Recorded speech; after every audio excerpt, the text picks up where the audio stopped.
Sir, NEET paper leak मामले में कुछ टीचर्स की गिरफ्तारी जरूर हुई, पुणे बेस्ड कुछ टीचर्स की गिरफ्तारी हुई। कैसे इसको देख रहे हैं? सीबीआई इन्वेस्टिगेशन में आगे बढ़ रही है। हालांकि सीबीआई ने ये जरूर कहा है कि नेशनल टेस्टिंग एजेंसी जो है उससे जो है पेपर लीक के तार जरूर जुड़े हुए हैं। देखिए, पिछले 10 साल में 89 बार पेपर लीक हुआ है, 48 बार री एग्जामिनेशन हुए हैं। और ये सरकार बड़ी बड़ी जो बात करते रहती है, तार सीधा सरकार से जुड़े हुए हैं।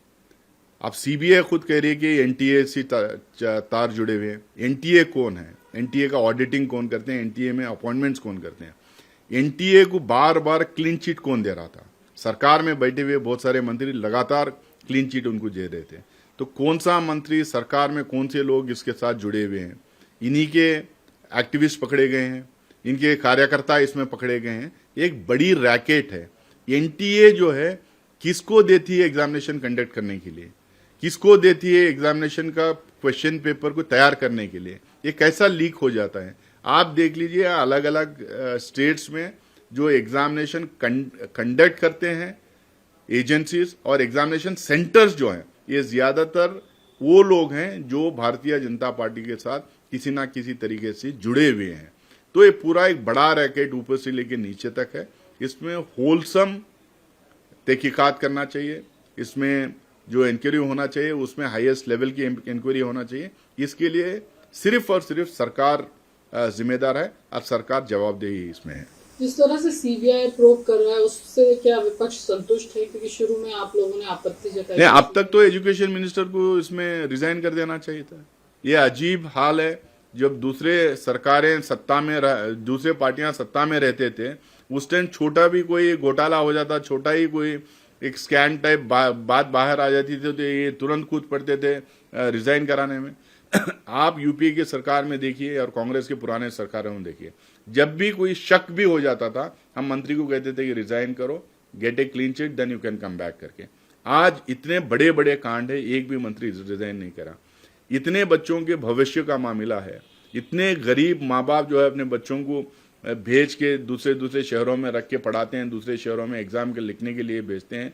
वहाँ पे 48 बार आपने पिछले 10 साल में रिकंडक्ट किया है एग्जामिनेशन। कितना खर्चा उनका होता है, कितना स्ट्रेस उनके ऊपर होता है, कितना परेशानियां उनको उठा के आके एग्जाम लिखना पड़ता है, और आपका मंत्री आराम से बैठा हुआ।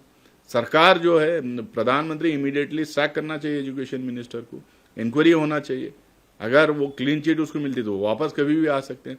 लेकिन सरकार जो है इन चीज़ों को सीरियस नहीं लेती है, किसी को इन्वेस्टिगेशन के लिए दे देते हैं, फिर उसको बॉचअप कर लेते हैं, किसी भी तरह से उसको जो है पर्दा डाल देते हैं, और किसी भी कभी भी छोटे मोटे लोगों को पकड़ के अरेस्ट वेस्ट कर देते हैं।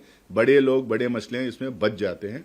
सरकार जवाबदेही है, सरकार मॉरल रिस्पॉन्सिबिलिटी लेना चाहिए। सरकार जो है एजुकेशन मिनिस्टर को रिजाइन करने के लिए बोलना चाहिए। और सर, केरलम में कल शपथ ग्रहण, क्या पूरी कैबिनेट का शपथ ग्रहण होगा? इस तरह की भी खबरें आ रही हैं कि रमेश चन्नीतला, कुछ होम मिनिस्ट्री जैसे बड़े प्रभार उनको मिल सकते हैं। और कौन कौन इस शपथ ग्रहण में शामिल होंगे? देखिए, केरला में एक यूडीएफ के लिए बड़ी विक्ट्री है, बड़ा मैंडेट मिला है, और हम लोग अपनी मैनिफेस्टो और अपने गारंटीज वगैरह वहाँ पे खुल के बोले थे, उसके लिए ये मैंडेट मिला है।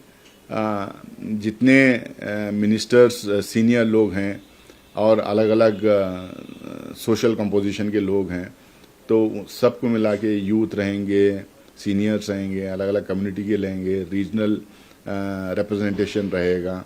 इसमें हर तरीके के रिप्रेजेंटेशन को देख के मंत्रिमंडल में लिया जाएगा। और मुझे लगता है कि यूथ एंड एक्सपीरियंस दोनों भी रहेगा।